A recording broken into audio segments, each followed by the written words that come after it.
অবশেষে চন্দ্র খুঁজে পেল ব্রাজিল। ইতিহাসে কখনো হারাতে না পারা সেনেগালকে এবার হারিয়েছে আনচেলত্তির ছেলেরা। ফিফা ফ্রেন্ডলি ম্যাচে লন্ডনের এমিরেটস স্টেডিয়ামে সেনেগালের মুখোমুখি হয়েছিল ব্রাজিল। এর আগে কখনো সেনেগালকে হারাতে না পারলেও এবার আনচেলত্তি শিষ্যরা করেছেন বাজিমাত। নেইমার জুনিয়র না থাকলেও ব্রাজিল দলে তারকাদের অভাব ছিল না। ভিনিসিয়াস, রদ্রিগো, এস্তেবাও, রাজ সবাই একসাথে জ্বলে উঠে। ম্যাচের শুরু থেকে দেখা মিলেছে এক নতুন ব্রাজিলের গতি, পাসিং আর ধারালো আক্রমণে বারবার কাঁপিয়ে দিচ্ছিল সেনেগালকে। ব্রাজিলের একের পর এক আক্রমণে বেশিক্ষণ টিকে থাকতে পারেনি সেনেগাল ডিফেন্স লাইন। ম্যাচের 28তম মিনিটে আসে ব্রাজিলের প্রথম গোল। বক্সের ডান দিকে বল পেয়ে অসাধারণ দক্ষতায় নিয়ন্ত্রণ নেন তরুণ তারকা এস্তেবাও। এরপর বাঁ পায়ের জোরালো শটে বল জালে পাঠান। কোনো সুযোগই ছিল না গোলরক্ষক মেন্দির। এই গোলে 1-0 গোলে ব্যবধানে এগিয়ে যায় ব্রাজিল।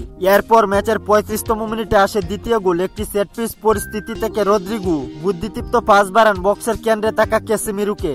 কোনো সময় নষ্ট না করে ডান পায়ের নিখুঁত শটে গোল করেন অভিজ্ঞ এই মিডফিল্ডার। স্কোর লাইন তখন হয়ে যায় 2-0 এবং ম্যাচের কার্যত নিয়ন্ত্রণ সেখানেই ব্রাজিলের হাতে চলে যায়। দ্বিতীয়ার্ধে কোনো দলই আর কোনো গোল করতে পারেনি। ম্যাচে বল দখলে সেনেগাল কিছুটা এগিয়ে থাকলেও সবকিছুতেই এগিয়ে ছিল ব্রাজিল। সেনেগাল যেখানে ওয়ান টার্গেটে মাত্র একটি শুট নিয়েছে, ব্রাজিল সেখানে 6টি ওয়ান টার্গেট শুট নিয়েছে। আক্রমণ তৈরিতেও ব্রাজিল ছিল এগিয়ে। সবশেষ বলা যায় পুরো ম্যাচেই কন্ট্রোল করে জিতেছে ব্রাজিল। আজকের ম্যাচে ব্রাজিলের খেলা কেমন লেগেছে কমেন্ট করে জানিয়ে দিন আপনার মতামত। খেলাধুলার গুরুত্বপূর্ণ আপডেট পেতে আমাদের চ্যানেলটি সাবস্ক্রাইব করে পাশেই থাকুন।